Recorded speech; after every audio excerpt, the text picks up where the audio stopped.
वो कहते हैं ना, किसी बड़ी चीज का नशा छोड़ने के लिए हमें उससे बड़े नशे की जरूरत होती है, पर कभी कभी वो बड़ा नशा इतना ज्यादा हो जाता है कि वो सबको हार्म करने लग जाता है। जी हाँ, I am talking about vaping. आजकल वैपिंग को वो दर्जा प्राप्त है जो क्रिकेट में सचिन तेंदुलकर को और हॉकी में मेजर ध्यानचंद को हुआ करता था। भाई अगर आपको कूल दिखना है, फैसिनेट दिखना है, तो वैपिंग किया करो। आजकल बहुत लोग कह रहे हैं ये लाइन, बहुत सारे लोगों का ये कहना होता है कि vaping is less harmful than smoking, but क्या ये सही है? तो गाइस आज की इस वीडियो में हम बात करेंगे वैपिंग के बारे में, क्यों बनता है, कैसे बनता है और इसमें क्या क्या इंग्रेडिएंट डाले जाते हैं और ये स्मोकिंग का अल्टरनेट क्यों बताया जाता है। अब गाइस आज की डेट में बहुत सारे लोग सिगरेट को छोड़ना चाहते हैं, पर उन्हें कुछ अल्टरनेटिव तो चाहिए, कुछ मोटिवेशन तो चाहिए उस सिगरेट को छोड़ने के लिए। तो वो 1930 में जोसेफ रॉबिन्सन लेके आते हैं। अब इन्होंने 1930 में ई सिगरेट को इंट्रोड्यूस किया और इसे ही वैपिंग कहा जाने लगा। ई सिगरेट मतलब इलेक्ट्रॉनिक सिगरेट। अब ये जो इलेक्ट्रॉनिक सिगरेट है ये लोगों को इतनी पसंद आई और इतनी अफोर्डेबल इसे बना दिया गया। अब फिर क्या था, ई सिगरेट यानी वैपिंग का खुमार लोग के सर पे इतना तेज चढ़ा कि यूएस के एफडीए ने इसके कुछ फ्लेवर्स में ही बैन लगा दिया ताकि इसकी ग्रोथ इतना तेजी से ना हो पाए, क्योंकि लोगों को बहुत ही ज्यादा पसंद आने लगा। मैं इसके बारे में बात करूंगा। अब ये जो वैपिंग है इसे इस तरीके से हाथ में पकड़ा जाता है और ये इतना ज्यादा फैसिनेट लगता है कि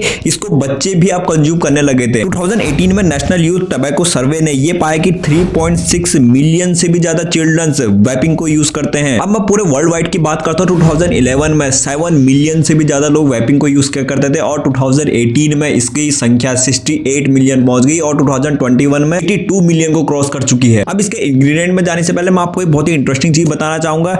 अब लोगों ने इसे अपने रोजमर्रा की लाइफ में तो शुरू कर दिया, भले ही उन्होंने स्मोकिंग तो बंद कर दी थी, पर वैपिंग बहुत ही ज्यादा करने लगे थे। और फिर जब एक और सर्वे किया गया तो ये पता चला कि अगर 100 लोग स्मोकिंग को छोड़ने के लिए वैपिंग का इस्तेमाल कर रहे हैं तो उसमें से 98% लोग वैपिंग के एडिक्ट बन जाएंगे। भले ही वो स्मोकिंग को छोड़ देंगे पर वो वैपिंग को फिर नहीं छोड़ पाएंगे। मतलब जिस नशे को छोड़ने के लिए जिस नशे का सहारा लिया था, अब वो सहारा हमारी आदत बन चुकी है, अब वो सहारा ही हमारा नशा बन चुका है। और ऐसा नहीं है कि वैपिंग की मदद से लोगों ने स्मोकिंग नहीं छोड़ी है। ऑफकोर्स इसकी भी परसेंटेज है, वो है 5%। मतलब अगर 100 लोगों ने वैपिंग कर रहे हैं तो उसमें से 4 या 5% ऐसा हो सकता है कि वो छोड़ दे। पहले से वैपिंग को स्मोकिंग का इतना बेस्ट अल्टरनेटिव बताया जा रहा है, पर फिर भी ये एक फेलियर ही रहा है, क्योंकि लोगों ने स्मोकिंग तो बंद फिर भी नहीं करी है। तो इसका मेन रीजन होता है इसके इंग्रेडिएंट। अब जो ये ई सिगरेट है उसमें आखिर क्या क्या मिलाया जाता है, तो उसमें जो सबसे इंपॉर्टेंट इंग्रेडिएंट होता है वो होता है निकोटीन। और निकोटीन में आपको बता दूं ये स्मोकिंग में भी पाया जाता है, मतलब सिगरेट जो बनती है उसमें भी निकोटीन डाला जाता है और ये बहुत ही ज्यादा एडिक्टिव होता है। और इस निकोटीन की वजह से ही हमें किसी भी चीज की लत लगती है। और इसके अलावा प्रोपेन, ग्लाइकोल और कार्सिनोजेंस का भी इसमें यूज किया जाता है, जैसे एसिटिल्डिहाइड, फॉर्मल्डिहाइड। और इसके अलावा एक्रोलाइन, डाइसेटाइल ग्लाइकोल और मेटल्स जैसे निकल,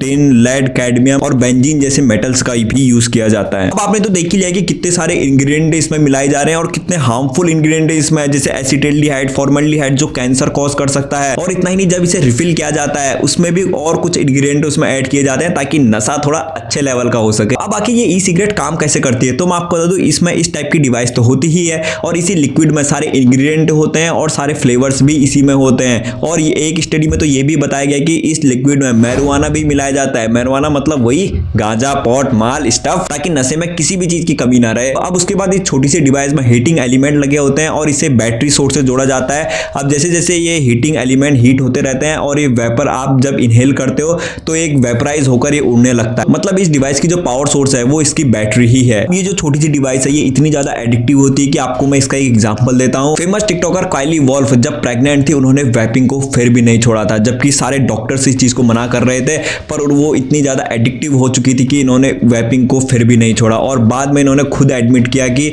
vaping is more addictive than smoking. अब वैपिंग इतनी तेजी से बढ़ रहा था कि यूएसए की एफडीए ने इसे अपने अंडर लेना ही सही समझा। अब एफडीए ने नए नए कानून इस पे लगाना शुरू कर दिए। अर्ली 2020 में एफडीए ने इसके जो कुछ फ्लेवर्स होती है उसमें बैन लगा दिया ताकि लोगों को इसकी लत ना लग पाए और लोग इसके फ्लेवर को भूल जाएं एक तरीके। अब बच्चों को वैपिंग से दूर रखने के लिए यूएस गवर्नमेंट ने एक फैसला लिया कि जिसकी भी एज 18 ईयर से कम वो इस डिवाइस को नहीं खरीद सकता है, ना ही ऑनलाइन ना ही ऑफलाइन। और इतना ही नहीं, एफडीए ने ये भी इंश्योर किया कि इसका import, export, manufacturing, packaging, labelling, promote सब हम अपनी नजरों के सामने करेंगे। अब इस पूरे वर्ल्ड में वैपिंग की एक ऐसी आग लग चुकी थी कि अब ये बुझने का बिल्कुल भी नाम नहीं ले रही थी। अब इसी वजह से बहुत सारे लोग वैपिंग तो यूज करने लग गए थे, पर किसी को इसके हार्मफुल इफेक्ट के बारे में अभी पता नहीं था। तो फिर इस वैपिंग के बारे में रिसर्च की जाती है और जो हमें पता चलता है, I am damn sure you will be shocked. फरवरी 2020 में centre for disease control prevention ने 2807 केसेस ऐसे देखे जो वैपिंग के वजह से जिनके लंग्स पूरी तरीके से खराब हो चुके थे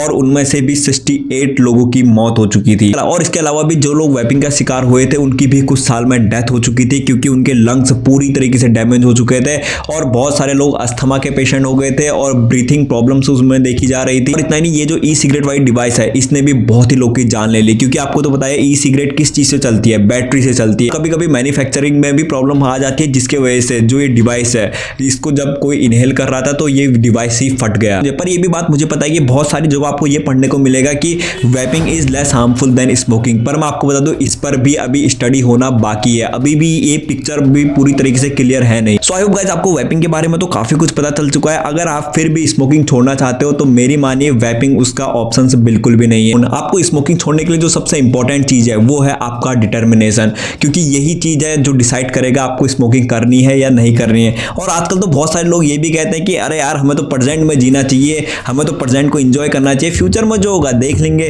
पर मैं आपको बता दूं इससे इंटेलिजेंस नहीं, इसे बेवकूफी कहते हैं, क्योंकि आपको तो पता है कहीं ना कहीं कि इसके हमें साइड इफेक्ट तो बाद में देखने को ही मिलेंगे। सो गाइस आपको आज की वीडियो इन्फॉर्मेटिव लगेगी, अगर वीडियो पसंद आई है तो एक लाइक तो बनता है, और अगर आप इस चैनल पर नए हैं तो चैनल को सब्सक्राइब करना मत भूलिएगा। तब तक के लिए थैंक यू।